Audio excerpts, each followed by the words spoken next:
Hello, I'm Pamela E. Foster, sharing with you some highlights from the conclusion of Matilda Cordoba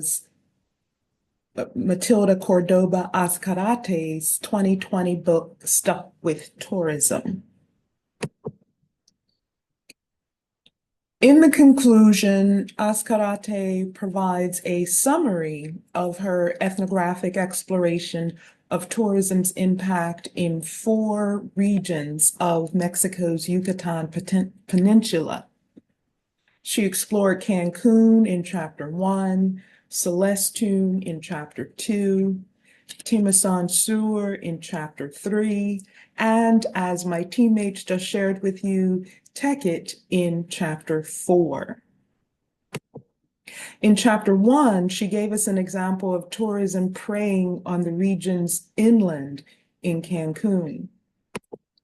In chapter 2, we saw an exoticized wilderness example of tourism preying on the region's rural landscapes in Celestune, doing what Azcarate explains as reformatting vernacular architectures as architectures of escape. In chapter 3, we saw an example of tourism preying on the region's past, as Azcarate says, fostering sedentarist narratives of indigeneity, reappropriating and selectively resignifying Maya cultural spaces, buildings, and practices to narrate the nation and foster global consumption. And in chapter 4, as you just heard, we saw an example of tourism preying on the region's financial and moral wholeness, particularly through the garment making industry. Azcarate ends her book with a saga that encapsulates tourism's tension between predation and provision. That tension that she has illuminated throughout the book. And this example is led by Mexican President Andres Manuel Lopez Obrador, also known as AMLO. AMLO made the Tren Maya one of his signature projects to modernize tourism for the benefit of locals, championing it in 2018. In his inauguration address, he said the train would connect Yucatan and the Chiapas regions of Mexico to each other. He relied in part on private investments and development and defense offices. And even as milestones are celebrated with indigenous people dancing, opposition to the train is growing. Complaints include that about a third of the train tracks traverse through tropical forests. Another concern is that the train once transported servant-grown henequen, so its emergence brings notions of servitude to the fore.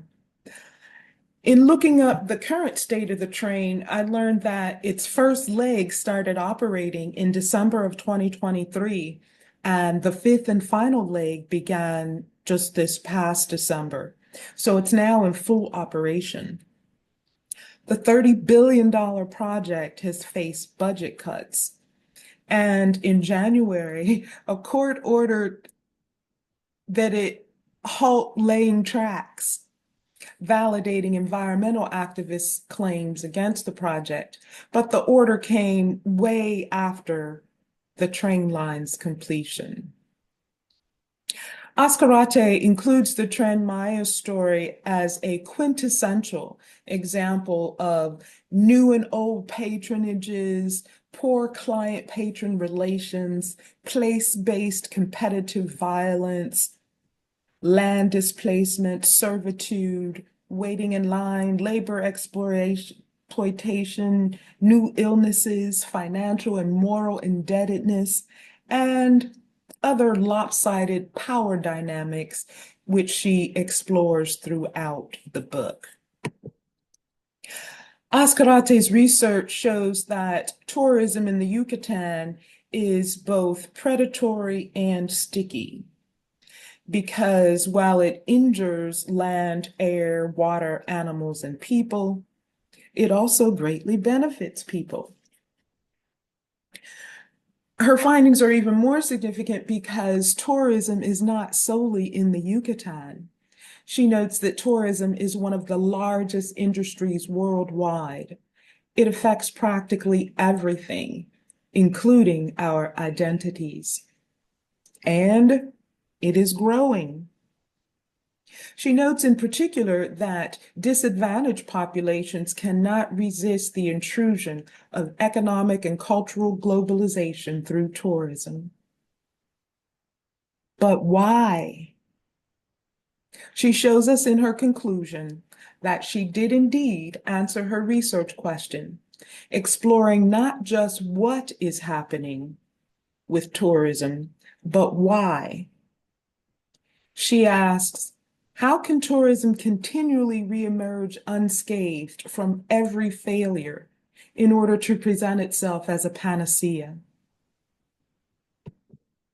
And her answer, if tourism has this capacity to endlessly renew itself despite its failures, this is largely because we have contributed to emptying tourism of any political meaning or praxis. And by we, she means everyone, all stakeholders, citizens, tourists, workers, researchers, politicians, etc.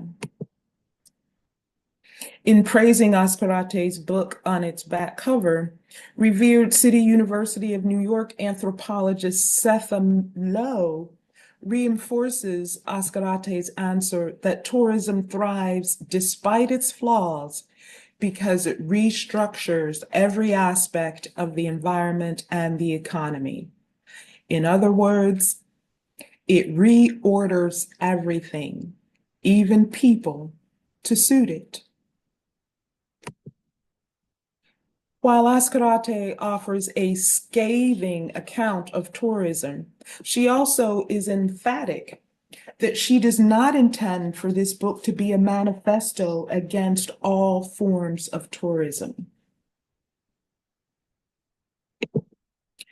So she offers recommendations to improve tourism. One recommendation is that we pose better moral, ethical, political, ecological, and spatial questions about tourism.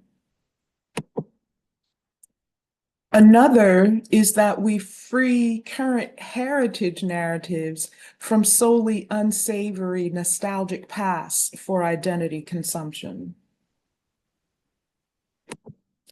A third recommendation is that we move beyond what she calls the encounters trope by focusing our research, our news, and our opinion writing more specifically on the problem of over-tourism. She wants us to really think of tourism in its contemporary capitalism sense. She also recommends that we harness tourism for what she calls critical and emancipatory projects. And overall, she recommends that all tourism stakeholders recenter the importance of tourism in discussions about how we make sense, imagine, and act in the world. She further says that as scholars, citizens, and prospective tourists, we need to think further about the power tourism has to shape geographical and social space, to model behavior, to cancel stories, and to build alternative habits of mind and practice. So, in her conclusion to Stuck with Tourism, Azcarate provides a summary of her book's 4 chapters, She reminds us that she did indeed answer her research question of why do we keep doing this when it hurts so much? And she offers solutions. As we ponder her work, we can ask and answer our own questions about tourism. And here are some to think about.